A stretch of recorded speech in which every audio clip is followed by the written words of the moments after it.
औज़ुबिल्लाहिमिनश्शैतानिर्रजीम बिस्मिल्लाहिर्रहमानिर्रहीम। अजीज़ तलबा, operation research के नेक्स्ट लेक्चर के साथ आज हम पढ़ेंगे बिग एम मेथड व आर एम टेक्निक मेथड। सबसे पहले ये देखते हैं इसकी ज़रूरत कहाँ पेश आती है। आपने इन लेक्चर्स को, इन मेथड्स को इंतहाई तवज्जो के साथ, ध्यान के साथ सुनना है, समझना है, क्योंकि अगर आप इनको बहुत ही तवज्जो से इन लेक्चर्स को सुनेंगे तो फिर आप जो असाइनमेंट 6 आपको असाइनमेंट दी जाएंगी आप तभी उन्हें कर सकेंगे। अगर आपने इनको अच्छी तरह से ना सुना, बस 2 सेकंड 2 मिनट सुना, फिर आगे वीडियो कर दी, फिर आगे वीडियो कर दी, इस तरह से आपको मेथड समझ में नहीं आएगी। जब मेथड समझ में नहीं आएगी तो सॉल्व करना मुश्किल हो जाएगा। इसलिए पूरी वीडियो इंतहाई तवज्जो के साथ आपने समझनी है। एम मेथड दरअसल टू फेज मेथड की मॉडिफाइड फॉर्म है। ठीक है जी। एम से मुराद एक वेरी लार्ज नंबर होता है हमारे पास, एक लार्ज पॉजिटिव वैल्यू होती है जिसकी मदद से हम इस क्वेश्चन को सॉल्व करते हैं। थोड़ा सा बात को आगे बढ़ाते हैं ताकि आपको अंदाजा हो सके। ये हमारे पास एक मैक्सिमाइजेशन का प्रॉब्लम है, स्क्रीन पर आप देख रहे हैं। ये पहली इनइक्वालिटी है, ये दूसरी है, ये तीसरी है। अच्छा, इसमें पहली इनइक्वालिटी लेस दैन इक्वल है, दूसरी ग्रेटर दैन इक्वल है और तीसरी भी ग्रेटर दैन इक्वल है। याद रखिए, ऐसी इनइक्वालिटीज जिसमें ग्रेटर दैन इक्वल इन्वॉल्व हो जाए फिर वहां सिंप्लेक्स मेथड आसानी से इस्तेमाल नहीं होता। ये देखिए कितनी इंपॉर्टेंट बात हम यहाँ पर जिक्र हो रहा है। तो फिर हम क्या करते हैं, जहां सिंप्लेक्स मेथड का इस्तेमाल नहीं होता वहां पर दो तरीका है कार को इस्तेमाल किया जाता है।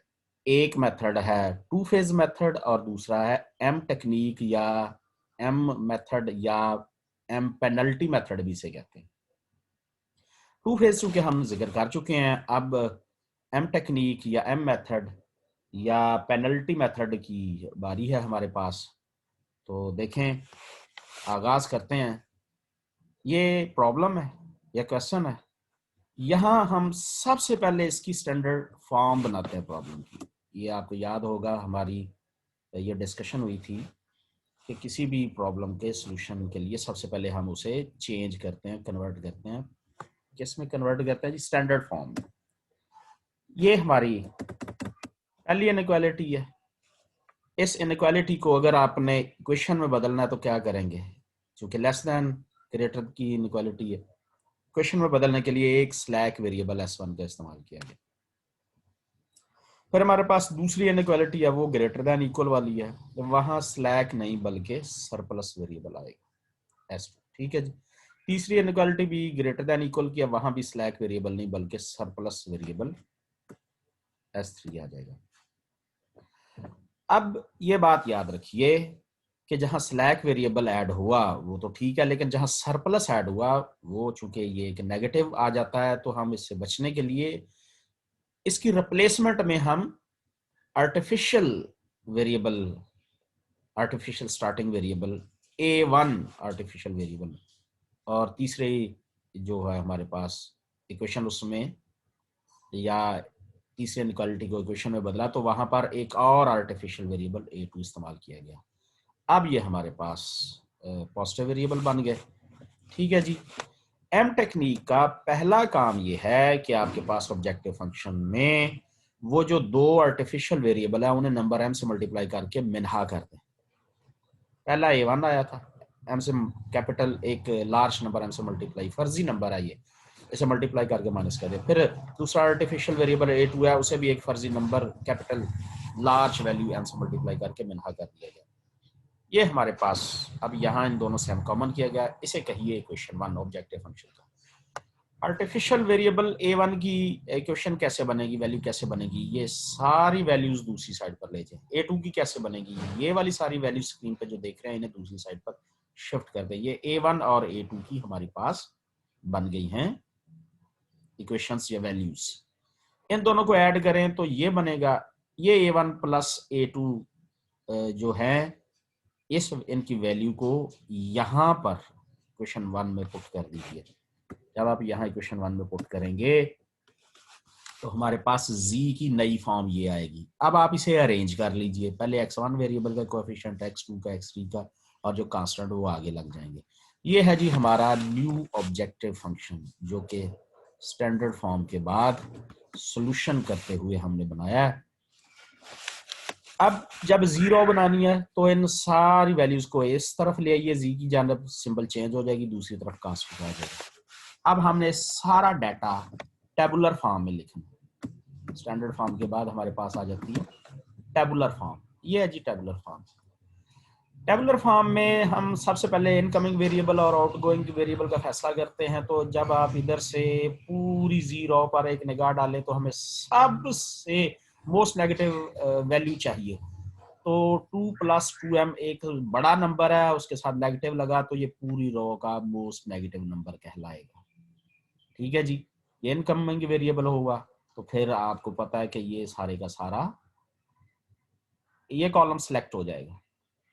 इस सॉल्यूशन की इस कॉलम के साथ रेशो बनाइए, तो सबसे जो मिनिमम पॉजिटिव वैल्यू यहाँ पर करार पाएगी तो ये फिर a1 हमारा लिविंग वेरिएबल होगा। x1 वहां से उतर आएगा, इस जगह पर शिफ्ट हो जाएगा। ठीक, तो पहला काम सॉल्यूशन में इस जगह को 1 बनाना, इस एलिमेंट को, इस एंट्री को 1 बनाना होगा। कैसे बनाएंगे जी, जरा बताएंगे। हाँ, एक स्टूडेंट की आवाज आई है। ये पूरी रो को 2 से डिवाइड कर दीजिए, ये हमारे पास यहाँ पर 1 बन जाएगा। अगला जी, बिल्कुल कुछ लोगों के जहन में फौरी बात आ गई कि सवाल के ऊपर और नीचे 0 0 बनना चाहिए। तो ये 0 कैसे बन जाएगा, जब यहाँ 1 बन जाएगा तो इसको इसमें से माइनस कर दें बड़ी खूबसूरती से। इस पूरी रो को इसमें से माइनस कीजिए तो ये 0 बन जाएगा ये। अब अगली बात, जब यहाँ 1 होगा 2 से डिवाइड करने के बाद, इसको 0 कैसे बनाएंगे। इस रो को 2 + 2m से मल्टीप्लाई करके इस पूरी रो से मिनहा कर दीजिए। तो ये हमारे पास नई, ये दोनों ऑपरेशन अप्लाई करने के बाद, इस रो में भी इस रो में भी ऑपरेशन अप्लाई करने के बाद ये हमारा पूरा नया टेबल बनेगा। अब अगली आइट्रेशन पर चले। मोस्ट नेगेटिव वैल्यू ये है। जब ये मोस्ट नेगेटिव वैल्यू है तो डेफिनेटली ये इनकमिंग वेरिएबल x3 होगा। तो अब ये कॉलम भी पूरा सिलेक्ट हो गया। इस सॉल्यूशन की जब आप इसके साथ रेशो लेंगे तो हमारे पास यहाँ मिनिमम पॉजिटिव नंबर आएगा। इसका मतलब लिविंग वेरिएबल a2 होगा, तो वो ऊपर पहाड़ से कौन सा वेरिएबल उतर के नीचे आएगा, इनकमिंग यहाँ पर x3 हो जाएगा। ये सारे हमारे बेसिक वेरिएबल्स होते हैं। ये लिविंग वेरिएबल हो जाएगा x3। आइट्रेशन जब करनी है तो इसके नीचे तो कोई एंट्री नहीं, ऊपर ही एंट्री है। तीनों में चेंज वाकई होगी। इसे 1/2 से मल्टीप्लाई करके पूरी रो को इस रो में ऐड कर दीजिए, ये 0 हो जाएगा। इसको 3/2 से मल्टीप्लाई करके इस रो को 3/2 से मल्टीप्लाई करके इस रो से माइनस कर दें, यहाँ भी 0 हो जाएगा। यहाँ 2 + m से मल्टीप्लाई करके इस पूरी रो से माइनस कर दीजिए तो ये नंबर भी 0 हो जाएगा। तो ये आइट्रेशन के बाद जो चेंज वाकई होगी, जरा उस चेंज को भी स्टडी कर लें हम। वो चेंज इस किस्म की आएगी। यस, ये देखिए, ये 1 और उसके ऊपर दोनों एंट्री 0। ये हमारा सॉल्यूशन कॉलम है। अब जरा आंसर्स लिखते हैं।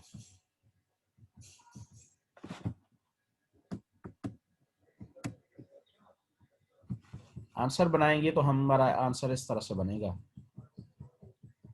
यस,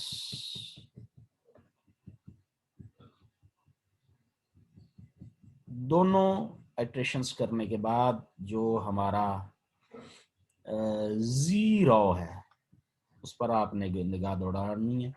आपने चेक करना है, गौर करना है, क्या वाकई उसमें कोई मिनिमम वैल्यू नहीं बचती। जी बिल्कुल नहीं बचती। इसका मतलब है अब यहीं पर ही सॉल्यूशन बन जाएगा। तो वो सॉल्यूशन क्या है, x1 को ये सॉल्यूशन से वैल्यू 10 मिल जाएगी, x2 को ये देखिए ये भी वैल्यू 10 मिल जाएगी, x3 को ये भी वैल्यू 20 मिल जाएगी और z की वैल्यू 70 है। ठीक है जी, ये सारी आइट्रेशंस आपने अच्छी तरह से चेक कर लेनी है। ठीक है, ताकि कोई मिसिंग ना हो, कोई चीज़ बाकी ना रह जाए जो जिसका हल करना बाकी हो। तो डेफिनेटली ये हमारे पास मौजूद है। ये था एम मेथड। ये आपने देखा, सीखा, गौर किया इन सारी वीडियोस को इंतहाई तवज्जो और इन्हमाक से। देखिए जितने भी मेथड है आप उनको इंतहाई गौर से देखिए, ताकि जब मैं आपको क्लास के हर स्टूडेंट को अलग-अलग असाइनमेंट दी जाएगी, ताकि पता चले कि आपको मेथड आता है या नहीं आता। तो हर मेथड से आपको एक-एक सवाल दिया जाएगा। इंतहाई तवज्जो और मेहनत से कीजिए, ताकि ये आपको मिड और सेशनल के लिए फ़ायदा दे सके। आज का इतना ही, अल्लाह हाफ़िज़।